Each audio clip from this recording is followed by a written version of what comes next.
Hello. Welcome to Rockstar Diaries, healing out loud with heart, humor, and harmony. We're so excited to be here today. I know. Always. This week on Rockstar Diaries Healing Out Loud, we welcome a global thought leader whose work is rewriting the DNA of business culture.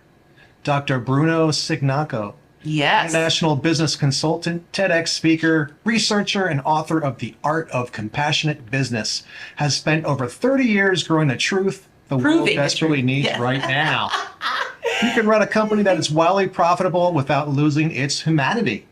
From advising hundreds of organizations on international trade and marketing to teaching leaders across the world how compassion elevates performance, innovation, and culture, Dr. Bruno is on a mission to bring heart back into the boardroom. I love that. Yes, and he's a university professor, a senior fellow of the Higher Education Academy in the UK, and the author of business and personal development books translated around the globe. So tonight we dive deep into the future of leadership, compassion as a strategy, kindness as a catalyst, and humanity as the new competitive edge. Mm-hmm. Humanity, that tastes good, right? I'm tongue-tied today. Let's do those exercises. Well, if you're a leader, a creator, an entrepreneur, or simply someone who believes that people matter, this conversation will change the way you show up to your work, your team, and your own purpose. This is not business as usual, folks. This is compassionate business. Yay! Let's welcome Dr. Bruno Cignacco.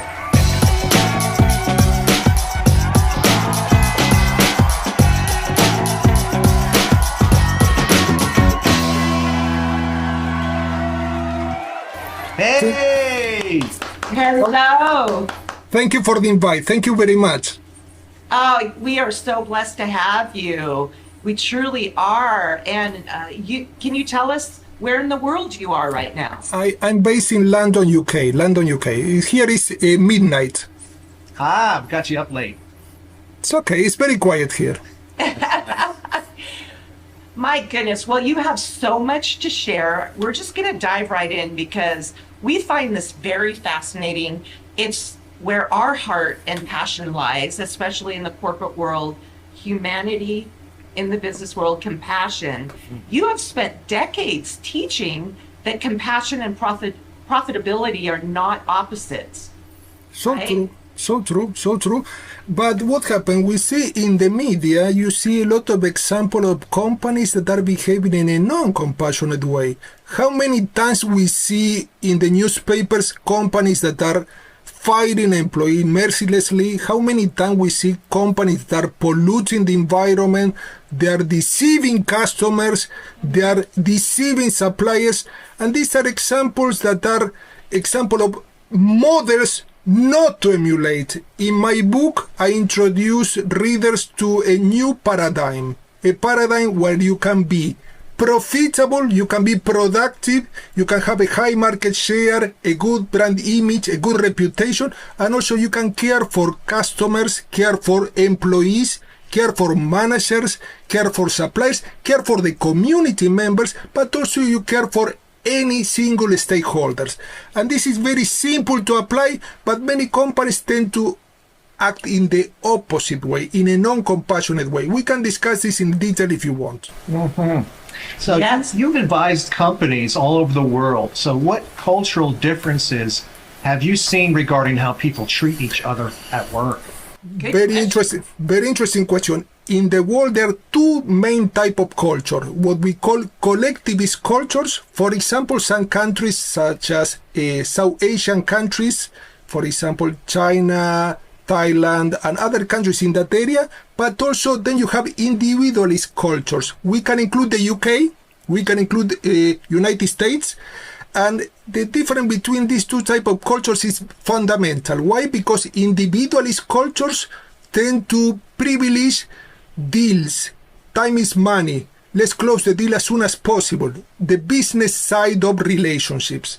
Instead, collectivist cultures, they privilege and they prioritize the relational aspect of business. This means let's first know each other very well on a personal level, and then we can close agreements that are long-term agreements. We don't want short-term agreements. We want to be bonded with each other for a long time. So fundamental differences, because in the individualist cultures, you privilege the deal, what is written. The word is important, but this is written, and this might be analyzed by lawyers, solicitors. Instead, in the collectivist culture, the word has its own value. Doesn't matter if it's written in a contract or not. People will deliver what they promise. And these are fundamental differences. And this is quite important because cultures that are collectivist tend to develop a strong, long-lasting relationship with different stakeholders. For example, in the case that I mentioned in the book, Honda and Toyota, two companies from that region, tend to develop agreements with suppliers that are lasting decades. So this means that they don't have to switch from one supplier to another because they trust each other. These suppliers are providing Toyota and Honda with valuable inputs to improve the production system, and Toyota and Honda are providing these suppliers with a very useful insight on how to improve the parts and pieces supplied by these companies.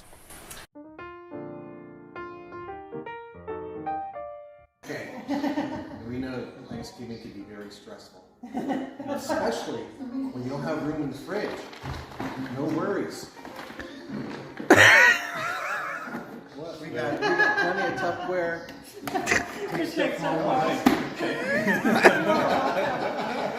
That's cool. We weren't planning on giving that I know. Like, We actually got some gifts for you. I'm like, I hope you guys have a sense of humor. Okay. we're gonna have tons of left. Okay, guys. Now, it's not fun unless you have beanies for Christmas.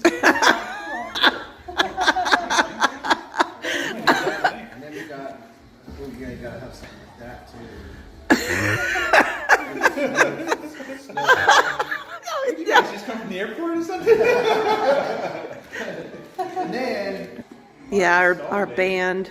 A girl. you gotta have a new mercury. Yay! You're almost wearing that color right now. Sweet. That's a large one.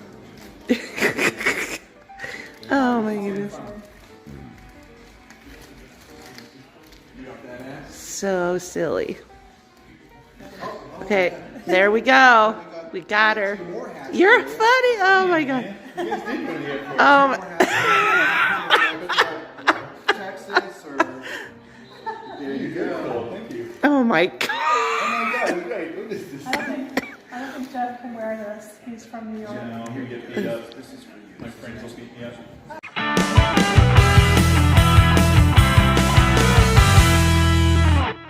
Wow, you are very compassionate and on fire yourself for what you do.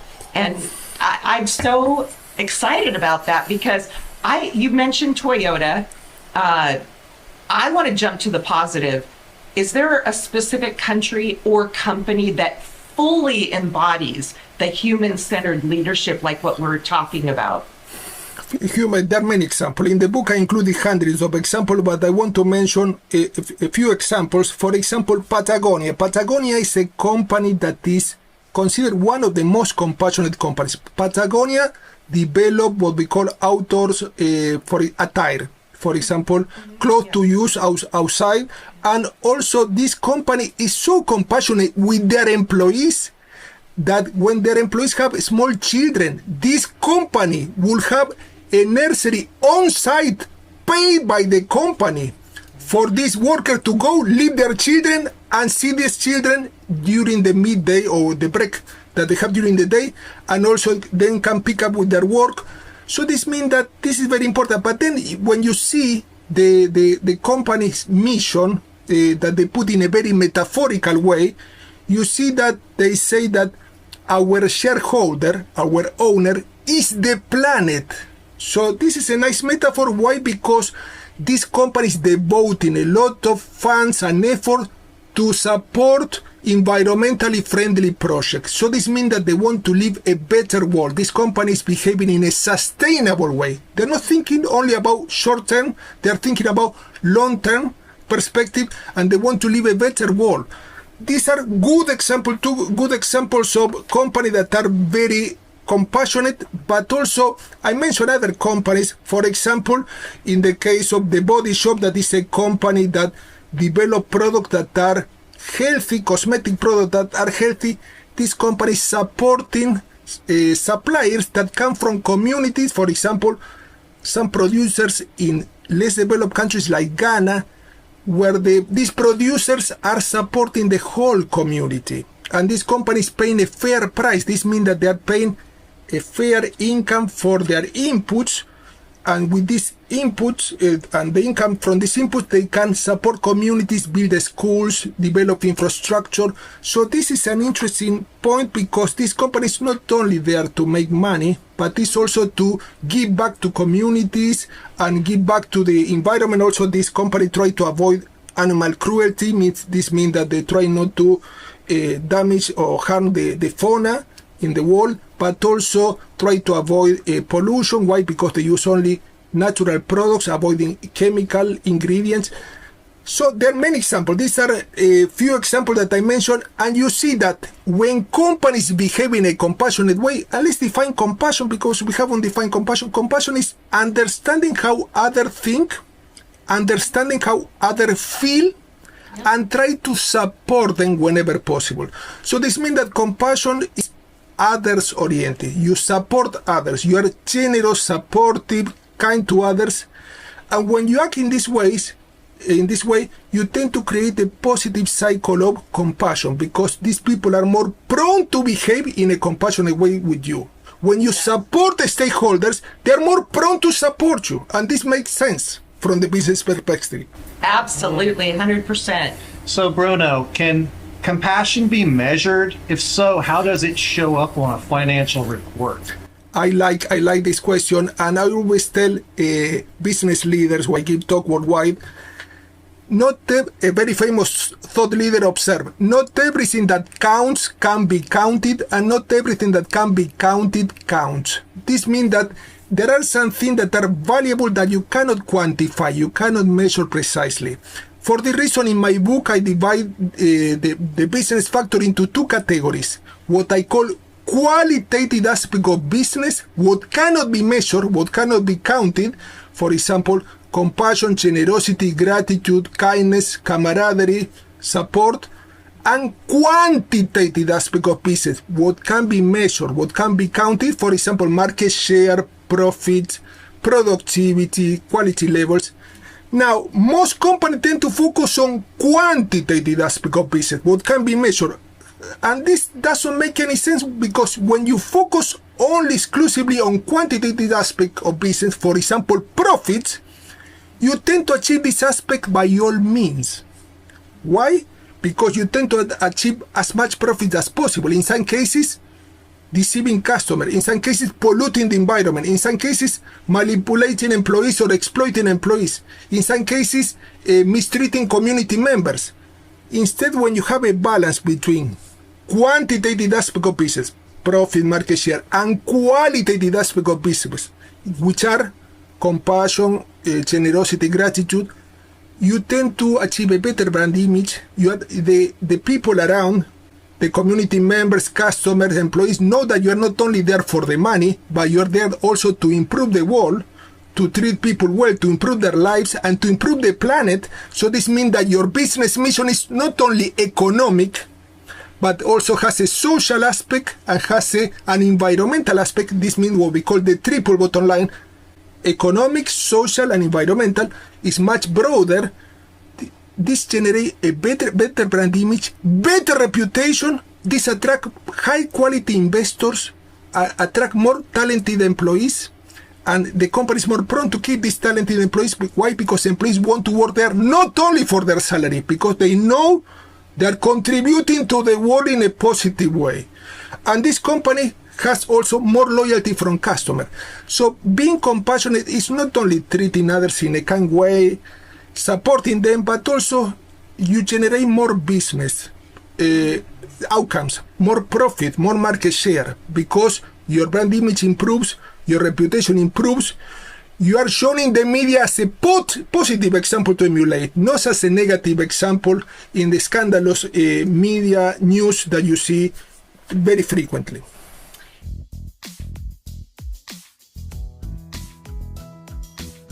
So, my name's Jeff. We're at the Fudge Factory here in Tarpon Springs, Florida. I learned from my dad to make this fudge. We've been here 38 years, and we've actually shipped our fudge to Iraq, and it didn't melt there. Wow. So we're having fun here. Can help you continue for a few more years. Hi, I'm Annabelle, and I work at Badass Coffee. We're in Lewis, Florida, and you guys should definitely come check us out. We're great. Woo! Look at the menu.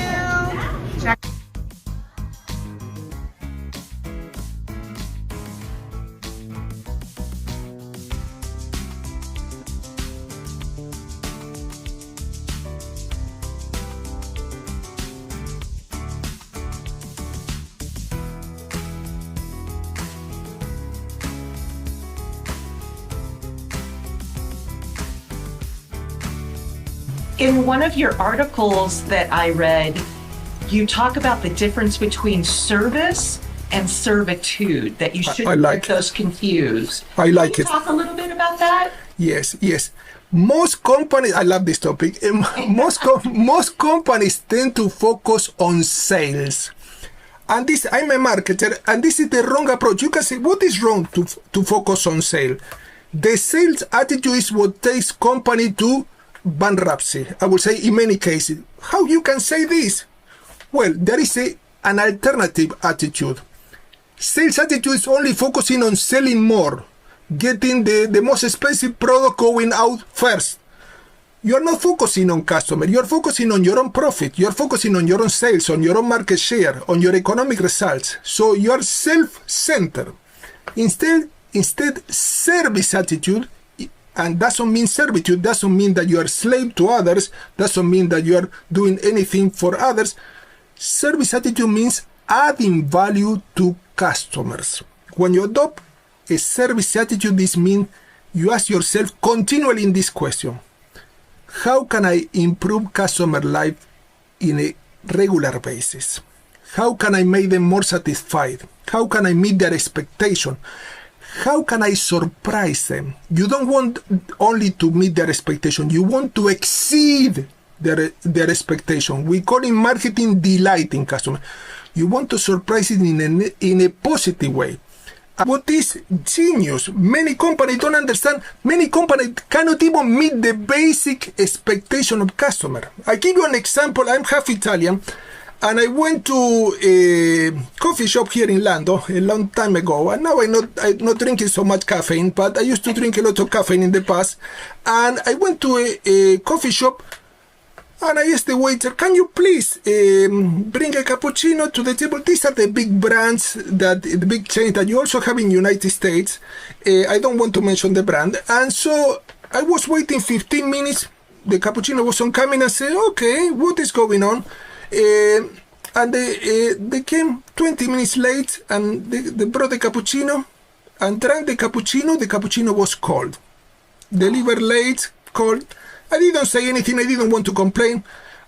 The next day I went to the competing company, also a big brand, a big chain, coffee shops that are all over the world. And so I asked for the same cappuccino. Here in London they are quite expensive, but nice taste. And so they brought the cappuccino to the table 1 minute just after I placed the order. When they brought the cappuccino, the lady smiled at me, and they forgot on the table a tray with biscuit. And I said, sorry, there is a mistake. I didn't order any biscuits, so must be a mistake. I said, no, there is no mistake, she told me. This is a gift for you to enjoy your cappuccino. Look at the first example. The first example couldn't even meet the basic expectation of me as a customer. Cappuccino delivered late, cold. Not even apologizing for this. Second company, delivering on time, giving a gift that is appropriate. Probably for this company, this biscuit cost cents, pennies. But for me, there was a big deal because there was a good marriage between the biscuits and the beverage and enjoy this biscuit a lot, and I didn't expect this. Which of the two companies do you think that I'm still going back after many years? So this means service is giving yourself fully. You try to improve their lives. You try to focus on customer well-being. And when you focus on customer well-being, in return, customer will focus on you and is more prone to become your best ambassador. Unpaid ambassador will try to promote your products, will try to suggest your product to other customers, will try to post your products on social media. This is more credible than advertising because advertising is paid, and instead the customer voice is authentic, is honest, because they recommend what is good and they criticize what is not good for them. So this is unbeatable, and being of service implies that you try to make customer feel well at all times. This is quite basic, but many companies don't understand. Many companies believe that they have to make the customer feel well only until they buy the product. No, you have to make the customer feel well before buying the product, during the buying process, and after they bought the product. Let's give an example. Let's imagine that I go to the shop, I'm a customer, and I buy this computer. They show me this computer, they show me different computers, they compare this computer with another computer and so on. They were very attentive, very informative. They try to suggest the best computer for me. Okay? Not for them, not the one that will get the higher commission. They try to suggest. So I'm feeling well, emotionally speaking. I go home, and then what happened? I got a bit regretful. I said, should this be the right computer? I'm not sure. Was it the right model? I have my doubt. I will call them. And when I call them, they put me on the phone, on wait, for 40 minutes with the music that is a kind of annoying. Nobody answering this phone. I send an email, they don't answer the email. I say, I have my doubt. I want to know if I can change the model. Can you please send me your response back? No answer. They made me feel well. When I was going to the shop, they gave me the right information. They tried to sell me the right product for me. But post-sales, I felt regretful. I felt furious. I felt angry. And what happened? Everything that did well at the beginning was ruined because I couldn't experience positive emotion post-sales. So this means that companies have to be very careful of not prompting customer negative emotion, because at the end, what is customer satisfaction? It's making customer feel positive emotion about a company and the company's products and services. You don't want customer to feel angry with your company. You don't want them to feel furious or regretful. No, because these customers are more prone to leave negative reviews and will push other customers away. So this is quite common sense, but most companies, in some cases, they fail. Pre-sales, during the sale process, or post-sales. I saw companies also that try to force customers to buy product that they do not want. Why? Because the sale people will get a higher commission when they sell the most expensive product as compared with the cheapest one. Customers will realize this. They will say, you know what? I have been conned. When they are at home, they will say, you know what? They sell me the most expensive one. I didn't need this one. Will leave negative reviews online. So customers, when they feel angry or furious, they are very opinionated. They won't stay quiet and will spread the word, negative word, we call negative publicity, all over the internet. You're watching the Rockstar Diaries TV show.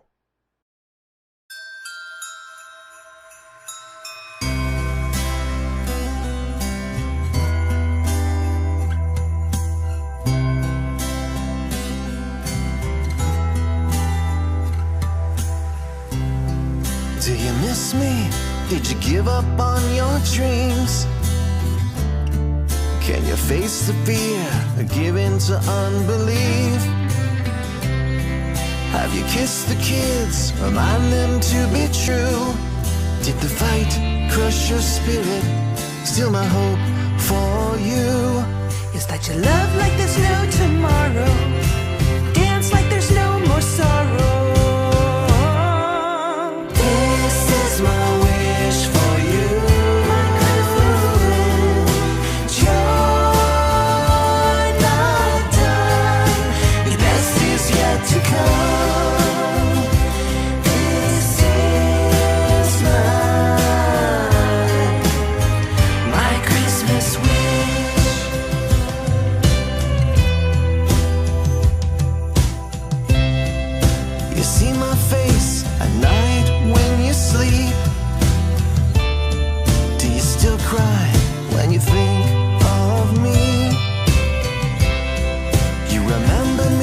my best or at the end? What story will you tell when you get to heaven? Is that you love like there's no tomorrow, dance like there's no more sorrow? This is my wish for you. Join the dawn, your best is yet to come. This is my Christmas wish.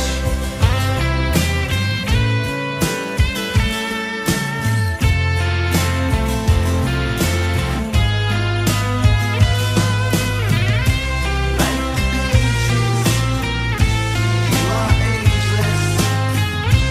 Be the present and the future too. This is my wish for you. Join the dawn, your best is yet to come. This is my Christmas. This is my wish for you. My Christmas wish. Join the dawn, your best is yet to come. This is my Christmas wish. My wish for you. Your best is yet to come. Join the dawn. You're my Christmas wish. Merry Christmas. Merry Christmas. Your best is yet to come. Your best is yet to come. Your best is yet to come. My Christmas wish.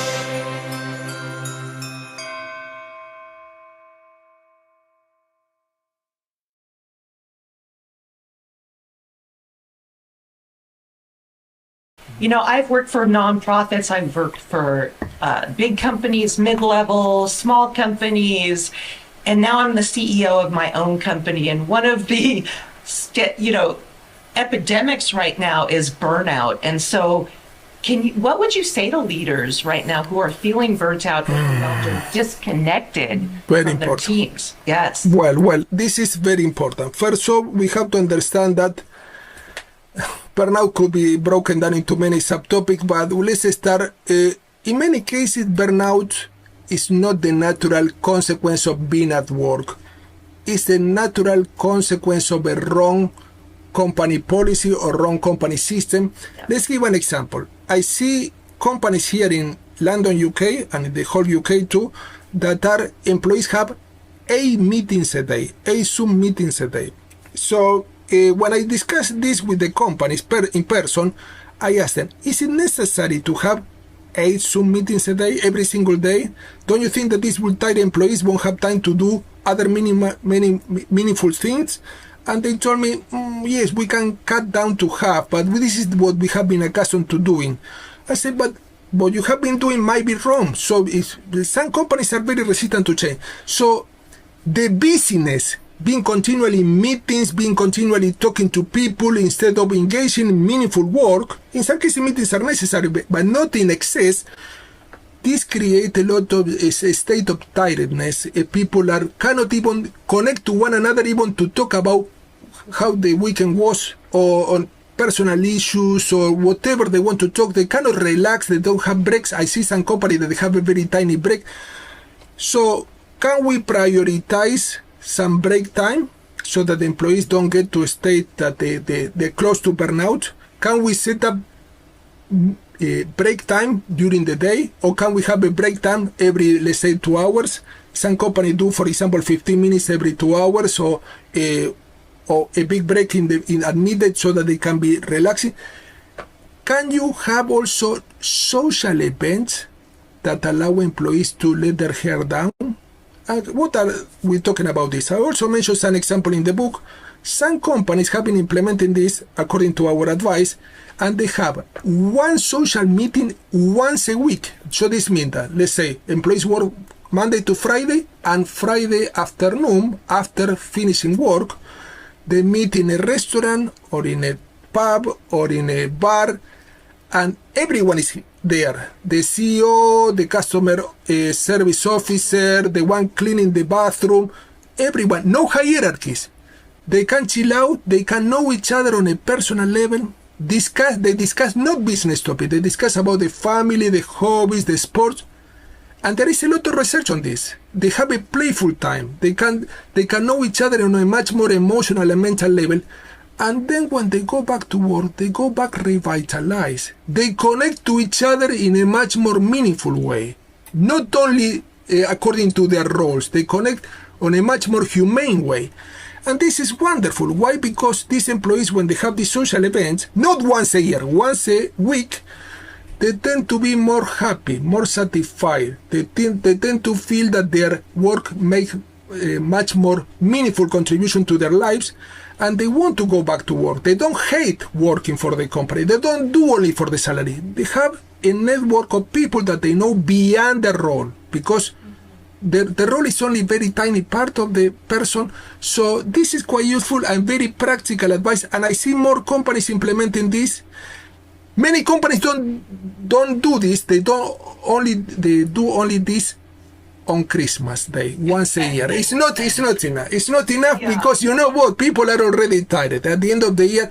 But if you do on a weekly basis, this is creating very strong bonds, and people tend to cooperate and trust each other more in the workplace. You're speaking our language, and we celebrate happy hour every day. Very good. Did you have a question? Yeah. So if you could redesign the modern workplace from scratch, what are the first 3 pillars you'd build it on? First pillar, eliminate completely fear. In most workplaces, you have different type of fear. Let's name this fear aloud.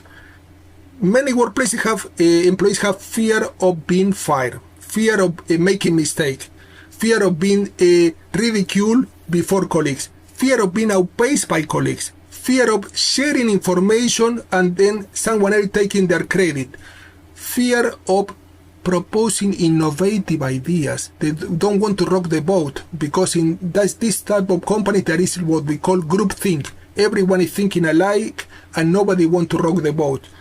Fear is incompatible with compassion. You cannot be fearful and compassionate at the same time. They are the 2 different types of energy.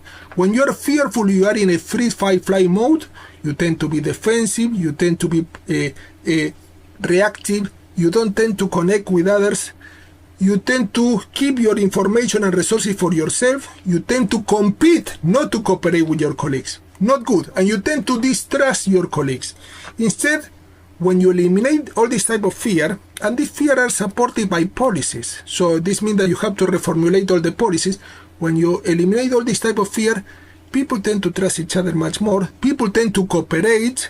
People tend to be more productive. People at work tend to feel much more satisfied. I call this type of environment, and many experts also call this way, psychologically safe workplaces, where employees feel safe, emotionally speaking, they feel supported, they feel that they can give their voice, they can propose new ideas, and this idea will be considered.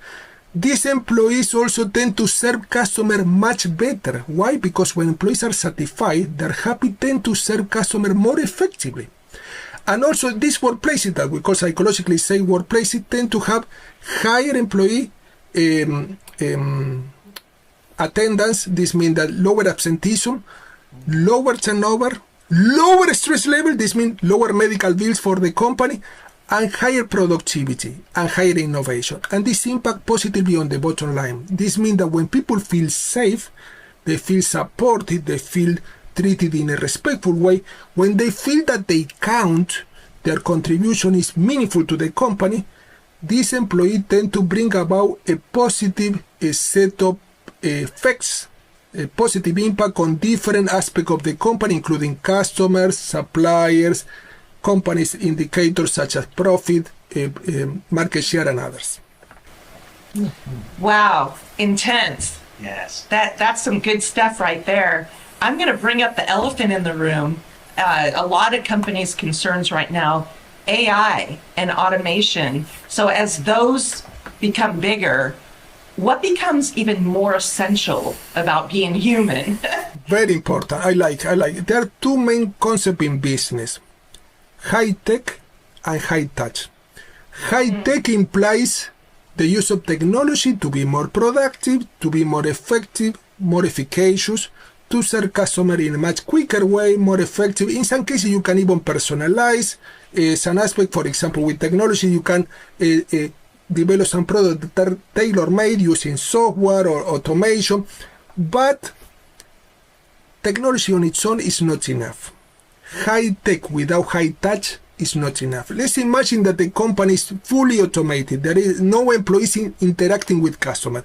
And let's say that the customer buy the product of the company online and they don't see even a telephone number. They see a bot coming up with some standardized question, standardized answers, no contact, no human contact. There is no telephone number. There is an email. When they send an email, the only standardized responses come, not a personalized response. So this means that can be sent by an AI bot. So this customer might not prefer this company. Why? Because the human contact is missing.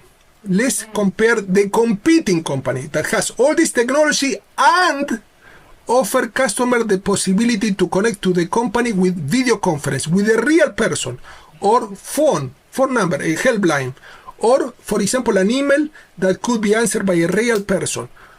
This second company has what we call a competitive advantage over the first company. Why? Because the connection with customer is personalized, is humane.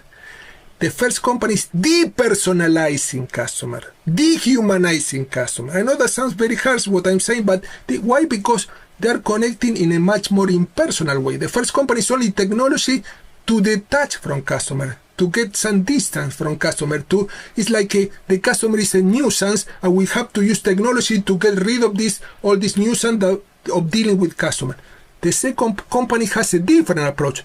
Customer can use technology to connect to the company, or can use also the personal contact, the traditional contact. So this company the second company's hybrid approach that implies use of technology, and the traditional approach means a personalized approach, a humane approach, a humane interaction. Mm-hmm.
You're watching the Rockstar Diaries TV show.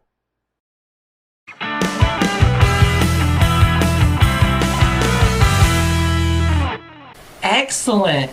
So, what truth do you wish every worker at any level knew about their worth? Well. Any worker know this.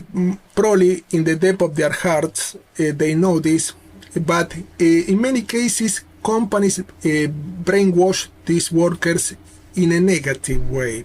And let's talk about the most important truth is not only applied to workers, but we can talk specifically about workers, that any stakeholders, for example, workers, have 4 types of needs. Not only one, as most companies believe, they have economic needs. This means they need a good salary, they need a good income to sustain their family, to sustain their lifestyle, and so on. This is quite important. This is what most companies recognize as the most important need. However, the ones that are more insightful, the workers that are more insightful, understand that there are additional needs to the economic need. Workers have also emotional needs. They need to feel appreciated. They need to feel valued. They need to feel that they count. How this is shown in practice? When a company values employees from the emotional perspective, let's imagine that the employee has been working overtime for months to meet a deadline. If this company recognizes employee emotional needs, this company will organize, for example, an event to recognize this employee publicly, to make this employee feel proud of their contribution, of their achievement. In some cases, it will show the employee's name in the company's newsletter. We'll say, you know what, these are the employees that make us meet their deadline. They won't use generic impersonal statement, including the employee's name, and this employee might show the newsletter to their family, making them also proud of their achievement. But also, in some cases, the company will write thank you notes, personalized thank you notes. Many companies do this, hand sign in many cases, to show the gesture of appreciation. They will be grateful for the employee contribution. And when you are grateful to people, they are more prone to reinforce their positive behavior. The employees have been contributing positively. They are more prone to keep on acting in this unconditional way. But also, this employee understand that employees, like any other stakeholder, have mental needs. What I've seen here, I always give the same example, but it's a nice example. Employees do not want to feel bored. They do not want to feel demotivated. I mentioned the example of a visit that I paid to a company here in the UK, that I saw an employee. I went early in the morning to talk about compassion and business and talk to the executive team. And I saw an employee, when I entered the factory, I saw the employee hammering nails early in the morning. Okay, I say, okay. They don't look very happy. But then when I left the company later in the afternoon, the same employee was hammering nails. So the employee only function was hammering nails the whole day, 5 days a week, 8 hours a day. How you expect this employee to be motivated? How you was bored to death, and this employee couldn't complain, couldn't say anything, because they needed the money, obviously, for their life. But how you can meet these mental needs? What are the mental needs? Need for stimulation, need for novelty. For example, providing employee with training courses, developing other employees' abilities, capabilities, mentoring this employee, allowing this employee to work in other areas, what we call job rotation. If the employee is in the factory, maybe we can set up a program where 1 week they can work temporarily in the marketing department and know a lot about this area, and then they can work in the administrative department. Many companies use job rotation to stimulate this employee and give them a much more holistic view of the company, a much broader view of the company. But also, employees have social needs. Social needs, this is the 4th type of need, and any other stakeholder. What are social needs? In many cases, employees feel lonely, they feel on their own, they don't connect to people, they have only working with a computer, they cannot connect, they connect very briefly, only through meetings. Well, do we have enough break time where employees can connect, have a coffee with one another, so that they can talk about the weekend, the family, the issues outside work, or health issues, whatever, personal issues that don't need to be discussed during the work time, and they know each other on a personal level, but also including these social activities, as I mentioned. These social activities are important for employees and the rest of the team in this company to know each other much more on a personal level.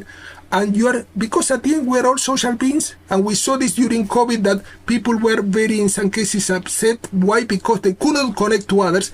Social needs are also important at work. How you make employees connect to others in a much more frequent way? Can you organize a project where employees from different areas participate and they complement with each other? And they support each other and they learn from each other, what we call joint projects or cross-departmental projects. So this will be interesting, because if you dismiss any of these 4 needs, you dismiss the economic need, or you dismiss the social need, or the emotional need, or the mental need, well, this employee, even if we have, for example, a good salary, economic need, is more prone to choose another company if they have the opportunity. Well, Bruno, I'll tell you what, we know you're brilliant. You've been answering all our questions with ease. But right now, we have the hard question. The hard question. Okay. We have a segment, we do this for every show, the hard question. Notice me laughing. Okay, so here's the situation. You just got a major contract to consult for that company that is amazing, that you want to help turn around. You are at dinner with the CEO, and the CEO asks you, am I the problem with the company? Do you answer him or her that right away? Do you wait a while? And what are you ordering for dinner? Well, this is a nice question. What I will say the CEO is, did you ask your employees? Because why are you asking me? Because the best feedback will come from your employees. Are you willing to receive? Are you humble enough to receive feedback from your employees? Many leaders on the top will be very arrogant and will not admit that they are not willing to receive any feedback. Do you have suggestion boxes? And I will say, in a cheeky way, probably, after probably some cheating, I will say, you know what? Do you have a meeting with other people? Do you go with social meetings with people, or are you a person completely detached in your own office, knowing it all attitude, without taking any feedback from anyone, without caring for employees that are on the field every day, for example? So this is what I will say to them, and probably I'm not sure they will like it. Many CEOs won't like it at all. What would you order for dinner? What I will order, I like, you know what I like, and I find this very easy to find here in the UK. I like duck. I would like with this CEO to have a nice moment. I will order duck with potatoes. Duck with potatoes. Oh, nice. That's amazing. Well, I cannot believe that we're out of time. It has flown by, but the art of compassionate business, it is an art. It's truly an art. And I want everybody out there to read this book because it is fascinating. I want to know, because, of course, we have the future generation of leaders. Mm-hmm. Those of us who are over 40 or 50, right? We're counting on those people. So what do you hope your life's work leaves behind for that future generation? Well, I hope that probably we can meet in 20 years' time. We won't be talking about this topic, and this leader took up the whole job, and compassionate business will be the general rule. And this will be, probably the book will be completely outdated. This is my wish and my desire. Yes. Oh, what a great answer. I love that. We love you. Again, your writing is very real life, just spot on. Right. It's art. So where can our listeners go to get one of your books? Okay, well, the Art of Compassionate Business is in its second edition, include hundreds of examples of companies that are compassionate and also profitable from different sectors worldwide. And this can be found in any bookshop, online or offline. The cover of this book is white as compared with the first edition that is black. And also this is published by Routledge, one of the biggest publisher worldwide. Thank you. Thank you so much, Dr. Bruno. It's been a pleasure having you. Thank you very much. I feel very honored to be here. Very honored to be here. Thank you. Oh, thank you so much. Whether you're looking to buy, sell, or invest, my team and I are happy to help. We work across all price points and specialize in helping clients relocate from anywhere in the country. Give me a call, 214-708-2450.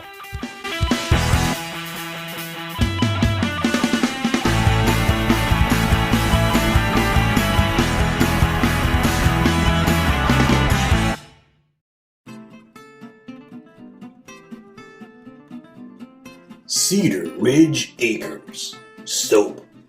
Why? 'Cause you smell good.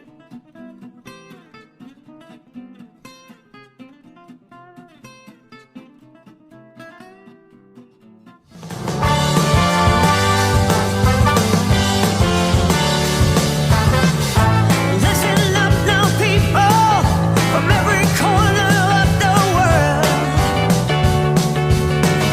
We got a message for you, and we want to make it heard. Heart and soul, soul and heart. No, I saw them to keep apart under the moon and sun and rain that fall. All is one, and one is all.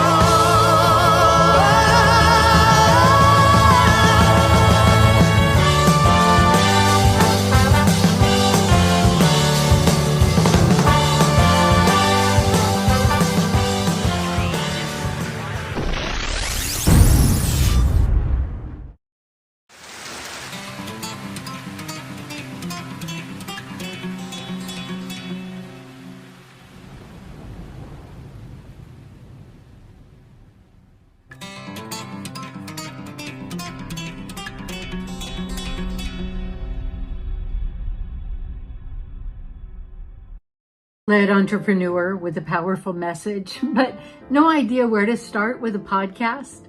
I see you, and let me tell you, you have not missed the boat. I created the 7-Day Podcast Pro just for you. It's a guided experience where we take your voice, your wisdom, your mission, and turn it into a professional, purpose-driven podcast in just 7 days. There's no guesswork, no overwhelm, and absolutely no tech confusion. You don't need to know how to edit. You don't need a fancy studio. You just need your message and the courage to share it. If you're ready to be heard, ready to lead, and take your message national or even global, 7-Day Podcast Pro is your launch pad. Let's get your voice into the world where it belongs.